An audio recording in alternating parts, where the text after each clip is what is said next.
antara taat sama guru atau taat sama orang tua.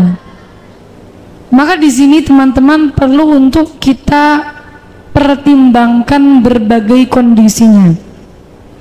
Kalau memang semisal mondoknya ini dalam rangka mondok untuk cari ilmu yang fardu ain, jadi teman-teman perlu difahami sebelumnya bahwa mondok ngaji itu ada yang nanti sifatnya wajib, ada yang sifatnya sudah tidak wajib. Sifatnya sebatas menambah keilmuan, fardu kifayah. Yang wajib apa? Yang wajib nyari ilmu dasar 3. Pertama tauhid, kedua fikih, ketiga akhlak. Ini wajib setiap umat muslim. Wajib nyari 3 ilmu niki. Kalau enggak nyari 3 ilmu niki, setiap individu dosa. Karena dia enggak bisa sholat, berarti dia enggak bisa puasa, dia enggak bisa wudhu. Ini dosa. Jadi makanya ngaji ilmu 3 ini itu wajib. Akhlak juga wajib. Karena kita berakhlak kepada Allah, kita berakhlak kepada manusia, maka wajib nyari ilmu akhlak. Tauhid apalagi? Kalau tidak mau mengenal, bagaimana mau mengenal Allah kalau tidak lewat ilmu tauhid? Seperti itu. Nah, kalau misal untuk ilmu wajib, maka meskipun orang tua tidak mengizinkan, kita boleh untuk tetap keluar ngaji. Kalau untuk ilmu wajib yang fardu ain sifatnya. Tapi kalau ilmunya sifatnya sudah tidak fardu ain tapi fardu kifayah, kemudian mohon maaf orang tua minta boyong, menyuruh untuk boyong, tapi sedangkan guru menyuruh untuk lanjut ngaji saja, seperti itu. Nah, ini perlu kita pertimbangkan alasannya. Kalau alasan orang tua, mohon maaf, alasan orang tua tidak punya biaya untuk nanti anaknya mondok, maka dengan demikian kalau memang ada solusi lain, semisal tidak perlu mengeluarkan biaya, contoh nyun sewu, kalau di Lirboyo itu ada anak-anak santri yang memang biasanya tidak punya biaya, biasanya mendaftar untuk masuk dalam, mendaftar untuk masuk jadi kanca masuk, mendaftar karena tidak punya biaya. Dan ini nanti akan dipertimbangkan. Kalau memang bisa demikian, bagus sekali, karena dia akan bisa mentaati dua-duanya, tidak memberatkan orang tua, tapi juga bisa taat kepada guru. Tapi kalau alasannya bukan karena ini, kadang-kadang mohon maaf, alasannya bukan karena tidak ada biaya, kadang-kadang ada yang alasannya karena sudahlah cukup mondoknya sudah 2 tahun,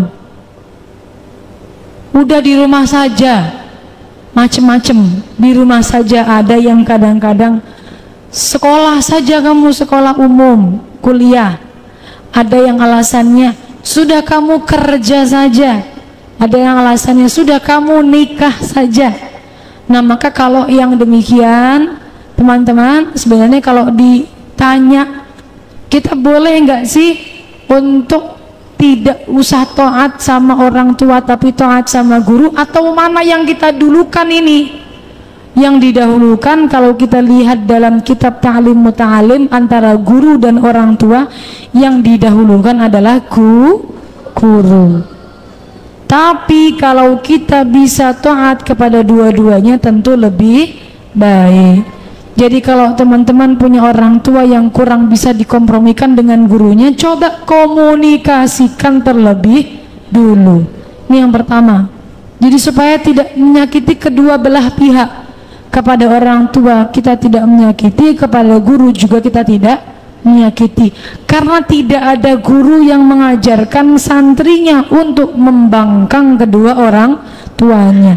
Pasti guru itu menyuruh santrinya untuk birrul walidain. Pasti tidak ada guru kok bilang sudah kamu tidak usah manut sama orang tua, kamu di sini saja tidak usah manut sama orang tua. Kalau orang tua bilang apa nggak usah manut. Tidak ada guru yang demikian. Mesti kalau guru itu baik, kalau guru itu paham betul, Bagaimana anak ini nanti bingungnya dia kalau dalam keadaan dilema demikian, maka pasti guru akan menyuruh santrinya menghormati keduanya. Orang tua juga iya, guru juga iya. Demikian. Maka saya berikan satu contoh kisah Imam Syafi'i. Ada Imam Syafi'i, beliau itu orang tua perempuannya, ayahnya ya, orang tua perempuan kok ayah toh, ibunya sakit ketika Imam Syafi'i sedang proses mondok. Teman-teman, kalau teman-teman tahu bahwa Imam Syafi'i itu ditinggal ayahnya sejak kecil. Jadi Imam Syafi'i itu murni didikan seorang perempuan, sampai bisa sehebat itu murni karena didikan ibunya. Banyak dari para imam yang jadi imam besar karena didikan orang tua perempuannya, karena didikan ibunya, karena ibunya yang hebat. Satu Imam Syafi'i. Dua ada lagi, Imam Bukhari. Imam Bukhari, tahu Imam Bukhari? Siapa Imam Bukhari?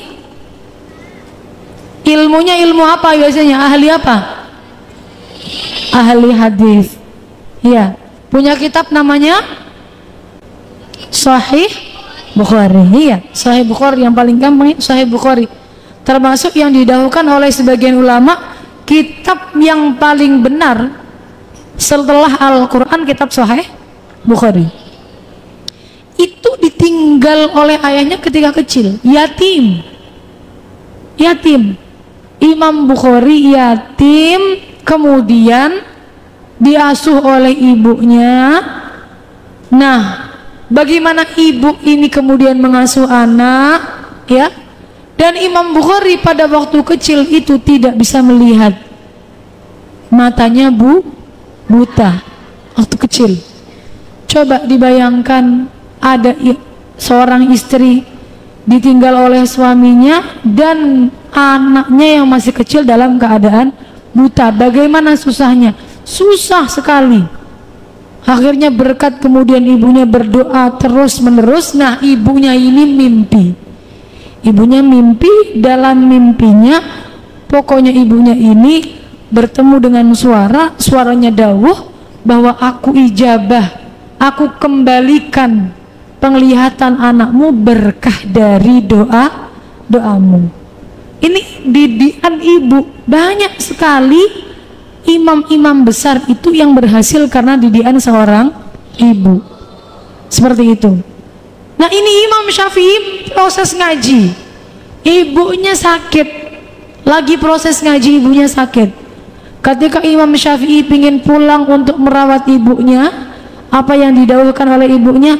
Sudah, kamu berangkatlah ngaji saja, karena nanti kalau kamu ngaji, manfaat kamu ngaji ini bisa dirasakan oleh orang banyak. Tapi kalau kamu di rumah, manfaatmu cuma buat saya, manfaatmu cuma buat saya, ngerawat saya saja. Tapi kalau kamu nanti ngaji, manfaat dari dirimu akan bisa dirasakan oleh orang banyak. Ini teman-teman perlu untuk dipertimbangkan demikian. Jadi kalau semisal kita dibingungkan dengan dua hal, dipikir mana yang lebih bermanfaat. Coba kira-kira manfaatnya lebih banyak mana? Kalau teman-teman ngaji bisa memberi manfaat untuk orang banyak, maka tentu lebih utama ngaji. Meskipun ini pada prakteknya pasti berat, karena namanya orang tua sakit, anak di pondok tidak bisa fokus biasanya, mikir orang tua sedang sakit. Tapi kalau orang tuanya seperti ibunya Imam Syafi'i, maka ini baik. Dan saya pernah menjumpai orang tua yang demikian di masa sekarang. Orang tuanya sakit, anaknya di pondok, tetap tidak boleh pulang. Katanya orang tuanya demikian, kamu meskipun pulang tidak bisa menyembuhkan penyakit ayahmu, maka kamu lanjut saja ngaji. Kamu pulang tidak ada manfaatnya, sudah ada ibu di rumah. Toh kamu pulang, kamu tidak bisa menyembuhkan penyakit ayahmu.